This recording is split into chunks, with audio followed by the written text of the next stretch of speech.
Ronnie D on TV, and today we are going to be breaking down the Dallas Mavericks season. Now, obviously, it hasn't really been going according to plan per se. There's lots of ups and downs, but to be honest, for us to be eighth seed right now, it's kind of surprising considering all the games Kyrie missed and Luka Doncic missed. I think Kyrie's around 16 games, Luka's around 7, and a couple of other guys have been really surprising this season. I'm super intrigued for in terms of the future, and a couple of guys I'm not necessarily thrilled about having on the team much longer. And Jason Kidd refuses to part ways or play somebody else or allocate those minutes elsewhere.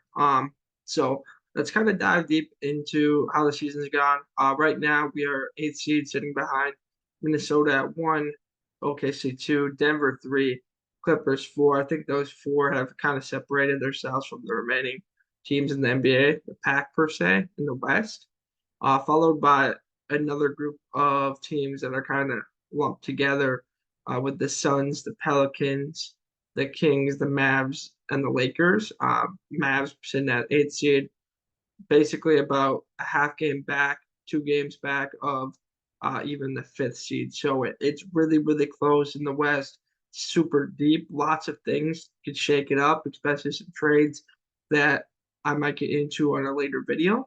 Now, in terms of breaking down the Mavericks season, it's super, super interesting to see what we've done so far.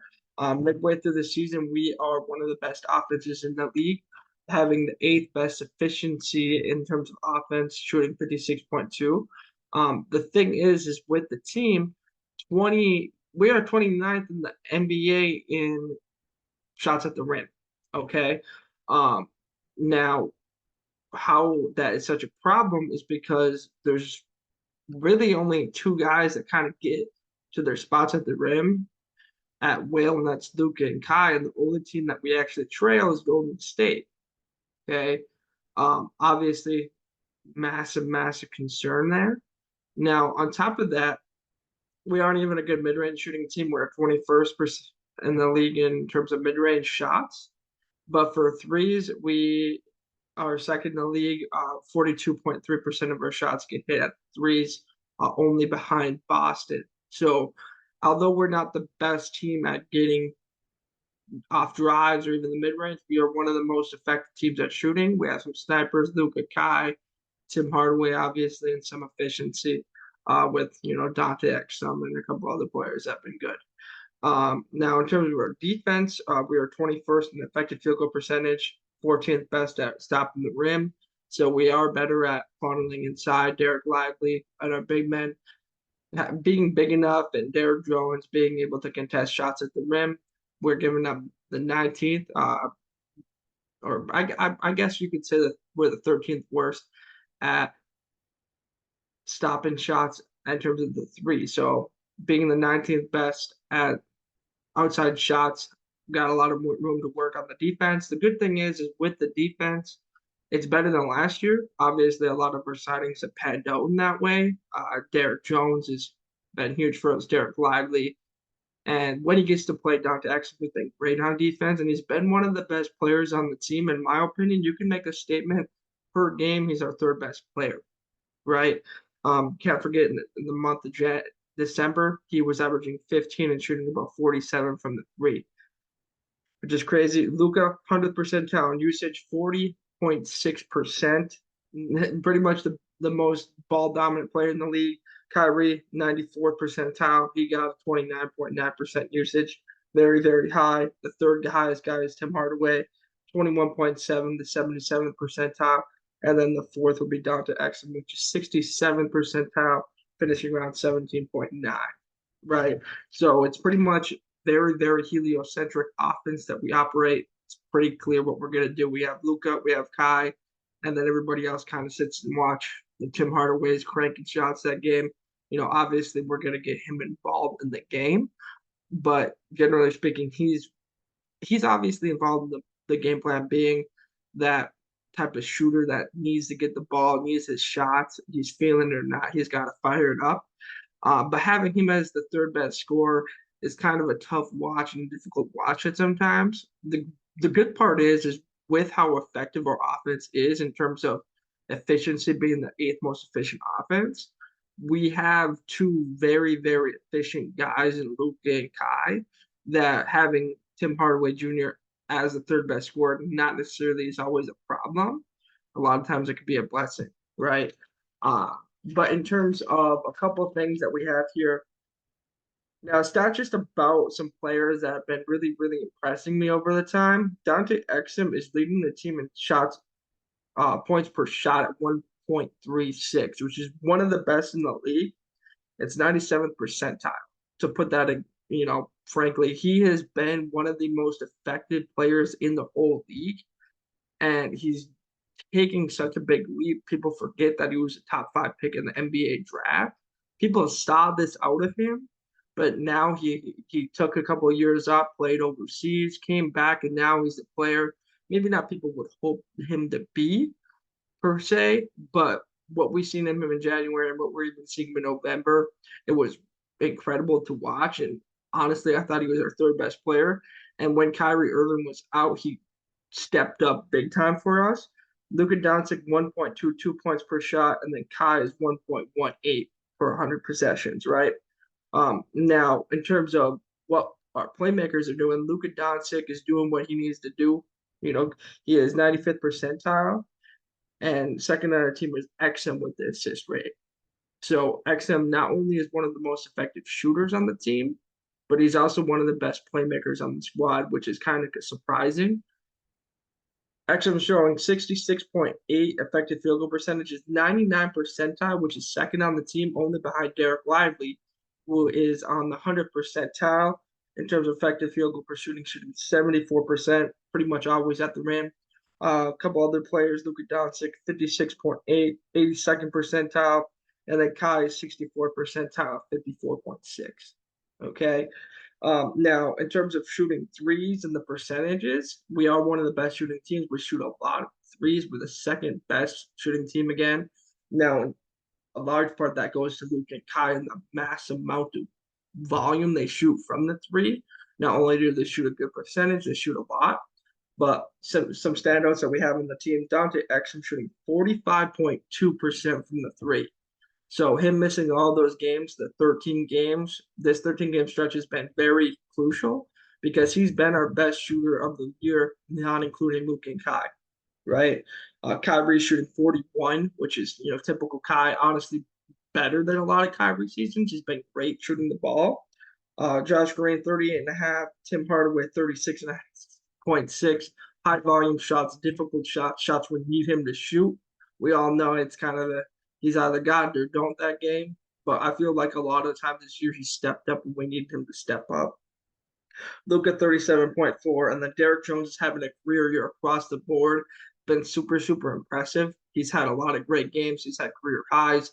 Having his best season he's ever had, shooting 35.5% from the three, and him being such a great vertical spacer and defender, arguably our best defender on the court. We've asked him to do a lot this year, and for him to not only be our best defender, but have a career year across the board in terms of offensive efficiency, three-point shooting, and scoring, it's pretty impressive. Okay. Now moving on, the on and off number. Now, just one of the big things is how important the on-off numbers are for the team. Obviously, it's important to have that camaraderie and seeing who are the best players. It's not all about stats and numbers. The best player for on-off, Dante Exum's at 15.3 on-off, plus 15.3. Second best on the team is Derek Lively, third at 8.2. Third is Powell, plus 6.4. Kai, 4.1. Josh Green, plus 3.1. Luka, plus 2.3. And then some of the negatives on the team is Tim Hardaway, minus 3. Jaden Hardy, minus 7.2. Maxi Kleber, who's been god awful this year.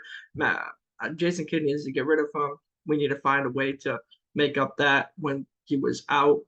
I didn't think about it. Now he's back. He's playing too much minutes, grinding like gears. Anyways, his plus minus is minus 8.7, and then the worst ones, Grant Williams minus 13.6. In terms of major injuries we had this year, Luka Doncic missing 7 games. He's having his typical season, plays about 65 games a season, doing good. I hope he qualifies for the awards. I'm assuming he's going to. He's on pace to kind of maybe make it, maybe not. I'm assuming he's going to push through, and we're going to be more healthy as the season goes on. I look forward to the All-Star break. Hopefully, Exum's back and Luka Doncic gets a little rest, and more importantly, the most injury plagued person on the squad, Kyrie Irving, missing 16 games, already not eligible for awards. Not that he was going to make it. Having a great season. There's too many great guards in the league right now for him to make any of the All NBA. So something that I really never thought about. And then Dante Exum missing 13 games. So that's how the stats go this season. Now, in terms of what can our ceiling be with no changes, second round, right? Second round, it really depends in terms of who we play. The thing is it makes it difficult because we have Luka and Kai, and we arguably have the two most potent scorers for a big two. The problem is we don't have that third scorer. Our health is always inconsistent, especially with Kyrie, and the West is so damn loaded. So if we play Minnesota, can we beat them in the first round? Maybe. Thunder, maybe. I think we match up terrible against the Nuggets and the Clippers, right? So it really depends on who we play in the first round. If we end up getting the fourth seed or the fifth seed, we would have a matchup against the Clippers. I think everything's open per se. The toughest matches would be Denver. I think any series that we have in the West could go to 6 or 7 games, besides Denver, of course. Now, are we going to win? Probably not. And that's why I think our team is capped at a second round exit. Maybe Luka goes on some magical run. We've seen it before. We've seen him go to the conference. The thing is the Western Conference is not nearly as good back then as it is now. Having Minnesota, which isn't the best team in the conference, at 1, and OKC at 2, and then Denver at 3, and Clippers, my two favorites in the West, 3 and 4. And then obviously having Kevin Durant with the fifth seed with D-Book is also crazy. So the top 5 seeds are probably solidified. Hopefully we can get to that fifth. But if we're getting that 6, 7, or 8, we're looking at playing Minnesota, Thunder, and Denver. So I could definitely see us being a one and done, maybe pushing into 6 or 7. A lot of things have been promising this year. Derek Lively has been amazing, one of the most effective field goal percentage, 100 percentile in the league. His defensive numbers have a little bit of work. Dante Exum's been great. Luka's doing his thing. Kai's doing his thing. Maxi Kleber needs to get the fuck off the team. Grant Williams needs to go. Jaden Hardy, I like what I saw from you last year, but you're just not a good fit for the team right now. We don't need you. Maybe we can send you off, get more of a veteran point guard. Hopefully you can excel somewhere else so we can get Dennis Schroeder as an example and work from there. Now, we do need a bigger wing. Now, that's what we need to figure out because this team has a ceiling. And if we get a guy like Kyle Kuzma, Jeremy Grant, there's a lot of other names that are out there, Royce O'Neal, Dorian Finney-Smith, people that can elevate us to a different stratosphere. But this team definitely has its limitations. The defense is a little below league average. Does it need to be top 10 to go to the finals? Yeah, I do think so. But does it need to be top 20 to go to the second or third round? I think it depends. I mean, the way that I think about it is Minnesota has one of the bottom 10 offense in the league right now. They pretty stagnant. They have Anthony Edwards, shout out Cat, but their offense is very vanilla. It's very easy to know who they're going to in situations, and they don't got a lot of guys. Yeah, you could say the thing about Dallas, but Dallas, they have two guys that are very, very good, just like Minnesota, but we have Luka, who's more of a ball dominant, high usage, gets everybody involved type of player. And Minnesota doesn't have that gear. So I would love to see us play Minnesota. If I were a betting man, which I am, I would definitely consider taking Dallas in that series. And I think that's the team I would want us to play the most in the first round if we get a bottom 5, 6, 7, 8 seed, because I think we match up great against them because they can't score and we can. They're good on defense and we're not. So it's a lot of clashing.